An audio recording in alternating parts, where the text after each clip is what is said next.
And we are back. And we just finished watching what is probably in the pantheon of horror, one of the better recognized properties, Scream from 1996. Rated R with a runtime of 1 hour and 51 minutes. According to IMDb, this is the story of a year after the murder of her mother, a teenage girl, Sidney, played by Neve Campbell, is terrorized by a mass killer who targets her and her friends by using scary games as part of a deadly game. This is directed by the infamous Wes Craven, with writing credits to Kevin Williamson, who's had a fabulous career in horror. Yeah, teen horror. Yeah, he probably loves killing teenagers. Yeah, that guy. He probably doesn't need to work another day in his life. Probably not. Yeah. All right, I'm gonna go around the table and get impressions. I'm gonna start with you, Olive G. What did you think of the film? I thought it was good. Yeah, you liked it? Yeah. Who was your favorite character? No one. No one. Okay. Did you have a favorite scene? They were all dumb. I mean, that's part of the horror trope, They're supposed to be, they're yeah. dumb, horny Even when teenagers. they're aware of the rules, they're still dumbasses. Yeah. I mean, at least the guy from the movie store was smart, or he knew the rules, kind of. He did know the rules and he adhered to them.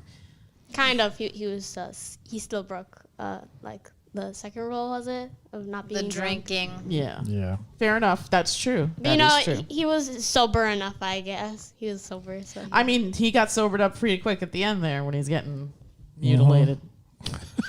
What did you think of Sidney? I guess she was smart enough. Like, she was able to get by the killer. I guess she fought a lot. I don't know. Well, she was definitely determined not to go down without swinging, at least, right? Yeah. It's funny because you're introduced to Sidney, and she's sort of like an average teenager who's had this personal tragedy. Her mom was brutally murdered. And I guess they don't reveal that right away either. Yeah, they don't reveal that right away, which is kind of interesting. But this movie starts off right at the races. I mean, it's kind of funny. This is such a template. You could see the influences of previous horror movies, and you can see the horror movies that have been influenced by this particular movie. And I think that you and I were having a conversation about how, not that horror has ever not been a genre, but I think after the explosion of 80s horror, I think there was a lull. And I think this is the first time where all the right elements came together. I mean, Wes Craven has a pretty famous career. Kevin Williamson is writing all these things. You have pretty people in this story. No one needs to go topless. And the story itself is kind of intricately woven and really well done if you think about it. And it's sort of like a nod and a wink to previous horrors when you have Randy, played by Jamie Kennedy, who's kind of like the exposition guy who's kind of telling you that these are the things that are going to happen. Yeah. In a horror film.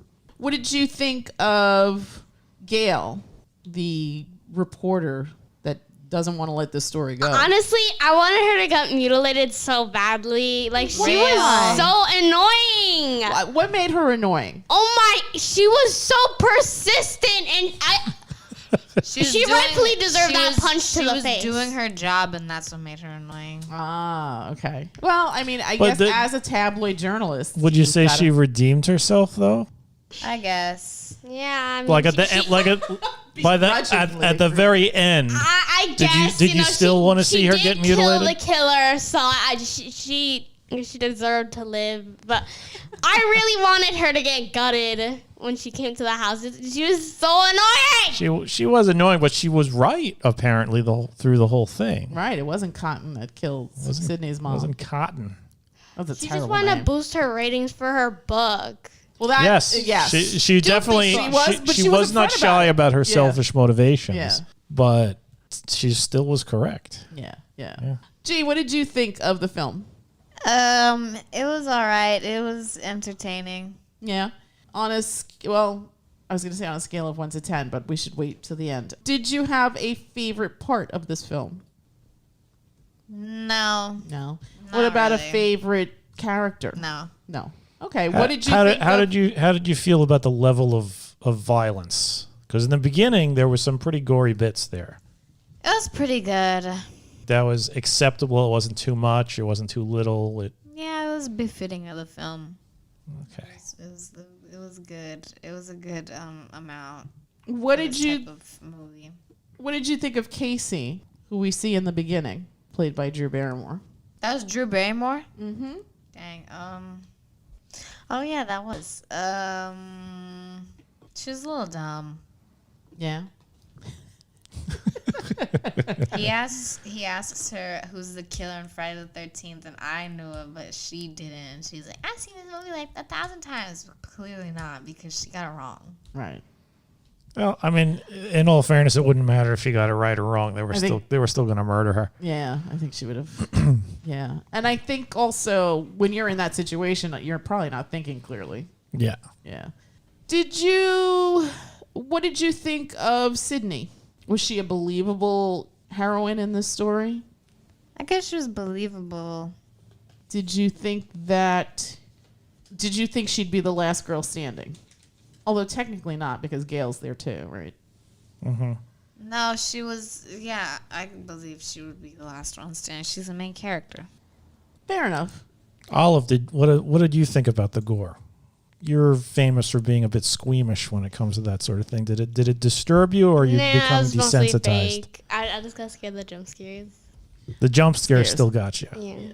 Okay, but not That's like fair. seeing guts hanging out or anything like that. Okay. Those are so fake. Oh, really? Okay. I could tell that those were. Wrong. I mean, this movie isn't really like the most realistic thing out there. I thought they did a good job with the guts in the beginning. Yeah, I thought so guts too. just hanging out of their stomachs. Yeah. It was okay. Look at that. Kids today. Yeah. Just so desensitized. Yeah, seriously. What did you think after viewing it? This is probably like the second time that you've watched. I mean, I'm sure you've seen it in pieces, but this is probably the second time you've seen it from start to finish. This is the second. Yeah, it is the second time. And the first time I saw it was back maybe a couple of months after it came out, and everybody had blown so much smoke up this movie's butt that I did not enjoy it because my expectations were raised to such a level that it was impossible to meet. So I was just like, it's all right. But this time, now that Almost 40 years have passed. Jesus Christ, seriously. Is it? Wait, 1996. No, almost 30 years have passed. So with that and me forgetting 90% of this movie and having zero expectations, it's actually a really good movie. It's fun, right? Yeah. It flows very well. The characters are all really well done, really fleshed out, nicely written script. Yeah. Good. It was entertaining. Like, I didn't really feel bored at all. Yeah, Like, to me, yeah, this and it felt was- like and it was- fast paced. Yeah. And it was almost 2 hours. Yeah. Right? An hour and 51 minutes. Yeah. So that's kind of a long ask for a horror film. Although now it feels like everything is 2 hours. Yeah. So when you get something on the shorter scale, that's kind of like a treat. But this, and again, you're asking an audience to sit through this. I mean, 1996 audience, like the reason I think that this movie did so well was because horror had kind of petered out. People weren't really focused on that. They were focused more on dramas. I think we're talking about how it basically became a parody of itself, where the typical like slasher film, like all the slashers themselves just became sort of jokes. Mm-hmm. I mean, it's like, oh, look, everybody's wearing a hockey mask, or everybody's pretending to be Michael Myers or Pinhead or Chucky. They were cracking jokes. Freddy was just like the master of one-liners. And it was just, let's just mutilate people in new and exciting ways. And that was pretty much the whole selling point. You didn't even really care about the character, like the monster anymore. They weren't terrifying anymore. It was just like, yeah, look, there he is. He just punched that dude's head off. Right. And I think then people were just like interested in seeing people killed in fantastic ways, which is where you get the whole Final Destination series, where there isn't even a killer anymore. Yeah, it's just fate or whatever. Yeah, that's literally what it is. Yeah. They're destined to die. So Yeah. after they evade it, they have to get brutally murdered. Yeah. In more elaborate Rube Goldberg-esque ways. Yes. To the point where even that became just a parody of itself. Yeah. But And so it's this- successful because what are they, 5 or 6? Who knows? Yeah. The Well, same thing with this, infinite- with Scream. I mean, Well, we just had Scream- the new one that was out, which was like number 6 in the series. Yeah. And they've recycled some of the old characters. But I mean, I think the reason, so Well, what I was saying before I was interrupted, thank you, was that there was a point where it's sort of like like you said, it petered out. It became such a parody of itself that people just weren't going to see this type of movie anymore, like a slasher movie. And they just weren't making anything new. And this was like the first new thing that it came out after a while. Yeah. Like maybe there was like a 5-year lull or 6-year lull. I mean, yeah, there would be a slasher film like him, but it was just nobody gave a crap. It would be like Jason in Space. Yeah. Or something Takes incredibly Manhattan. stupid like that. Manhattan came way before. Before. Okay. Like I was still in high school when Jason Takes Manhattan, and just that title alone, It's Jason, ridiculous. like the Muppets Take Manhattan. Yeah, it except sounds like it it's should now be a It's musical. now a killer. Yeah, Yeah. exact. That would have been great Yeah. if he just like busts out in a song like "Why doesn't anybody love me?" Yeah. But there was that lull, and I think the audience changed. Yeah. And this was new to them again. Plus, Sure. it was you had all the homages to what had come before. I mean, they practically show the entire ending of Halloween. Yeah. They even used the music. Yeah. Like the background, the music on the TV is the music that you're hearing when the climax of this movie is taking place. So it brought in that audience. It brought in the new audience, and it was a colossal hit. I mean, seriously, people were Huge. blowing so much smoke at this movie. This came out in December of 1996 on a $14 million budget. The opening weekend, December 22nd of 1996, 6,354,586, which doesn't sound like a lot. But when you look at these other numbers, my God, U.S. and Canada gross $103 million. Yeah, $46,663. This is from a $14 million budget. And this was sort of like gross. Oh, sorry. The worldwide gross on this sucker, $173 million. That's a ton. And 46, this was like back 663. when this was like sort of the tail end when movies still stayed in theaters for a decent longer amount of time. Yeah, yeah. I mean, they're watching VHS tapes in this Yes. thing. Yeah. So this is before like the DVD, DVD market. player, Yeah, and I remember this film was in the theaters for a while. Yeah. Well, I think also, like I said, nothing else came out. I mean, it's pretty ballsy to put out a huge, like, you think of slasher films or horror movies, you think of summer, popcorn entertainment. This is December. This is when everyone's dropping their prestige Oscar bait movies. Oh, yeah. So for a film like this to come out is sort of like against the norm, right? And then you have who quintessentially loves horror movies? Teenagers with a lot of free time during winter break and a lot of disposable income. So there's your Got that audience. Christmas money. Yeah. So I think people hadn't seen anything like this in so long, and you've got the added bonus of pretty girls in here who didn't necessarily need to take their tops off, which is sort of nice because you think of the old horror from like the 70s and the 80s. There's always a boob shot. Always. So, and again, the story itself is very clever and very well written. And that, I think, propels it to a sort of a different status because it's now kind of taking the genre and reinventing it in a way that is showing future storytellers, hey, it doesn't have to just be just mindless entertainment. Yeah. You can have like a story in here. And again, I think the story within the story is also really, really well done. Anything else you want to add? Not really.